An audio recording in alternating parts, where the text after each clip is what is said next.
Alright, made 1 grand today. It's about 1% of the account. We have to make three, so we're almost there. But let's talk about it, right? What was our setup coming in, right? Saw price right now over here before any of this happened. Had a high. This was a low. This is an aggressive low. They didn't want to bother with it, right? So I came in, looked for the next thing, right?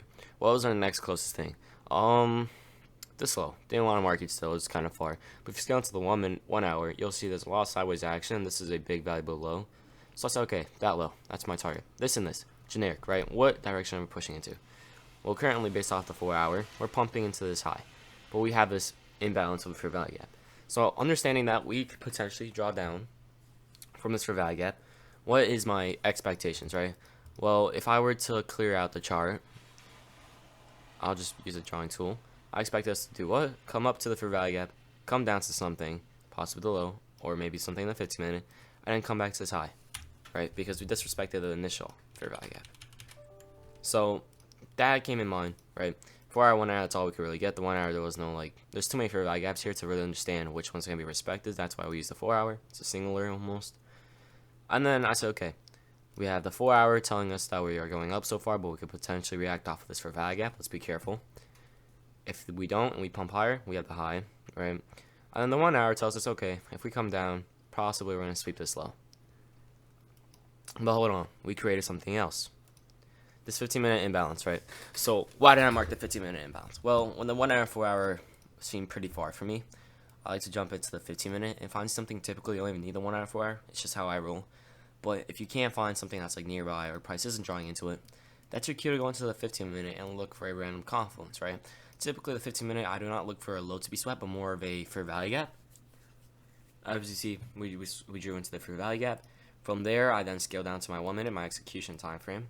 And I looked, okay, why should I take this out? Well, first of all, what did we do? We swept all this low resistance liquidity, tapped into this fair value gap. So, a bunch of liquidity lying in this guy, big time. We didn't even need to scale down, right? We already can trust it. What did I look for? Well, final low that was swept was this red line. Saw this IFVG get created between these two. It was a PBR too. It was a balanced price range, but somehow it didn't tap into it, so lucky me, I guess. But anyways, right, it comes up. I took my entry off of this IFVG. What was my initial target? U. My maximum, since I used, as you see, 14 contracts, apparently 14 is a lot, even though I thought 30. Oh, that's why I answered a little bit later. So 31 times 2 is 62. I think it's going to be 12. 8? Was it 62? Yeah. So I was up too many contracts. And that's why. Yeah, it was a 1 hour, and I was like, wait, this doesn't look right. But you see, because I thought my entry was down here, I was off about 8 points. Anyways, my maximum when it was here, I closed off of U because I saw sideways. What I could have done is scaled lower and put break even. So take like partial profits, and then have runners until you tap these two. I knew these two would get tapped. They're all low resistance liquidity, right? But I just didn't really know for the day if it was going to be like that. As you see, though, we're really high now. Amazing trade, honestly. Caught a good momentum, but could have had longer. And that's perfectly fine. This strategy is more or less target, break even, runner. And in this scenario, you see I didn't do that because I'm on an eval. And I'd rather not waste days, so I'd rather take profit. But with my strategy and how much I risk, me taking profits only about would be 500. And then I have to make up now an extra 500 from a longer space of time rather than just taking full on profit off of the rip. So that's why I don't really like to wait and do runners, because you kind of miss out on your actual box.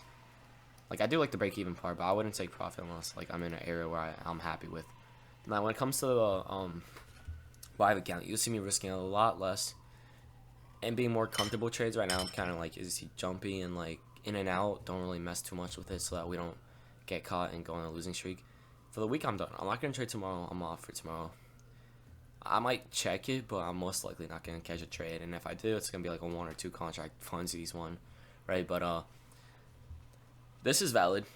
I'm really happy about it. Strategy worked to my benefit. There was one earlier I showed you guys. I don't know if I live streamed it, but there was one on Tuesday or Wednesday that I missed. And then, yeah, that's about it for the week. I would have called on 2 trades.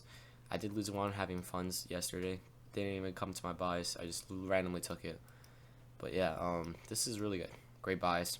Tapped into a lot of liquidity, created a lot of liquidity, and pumped. So yeah, thank you.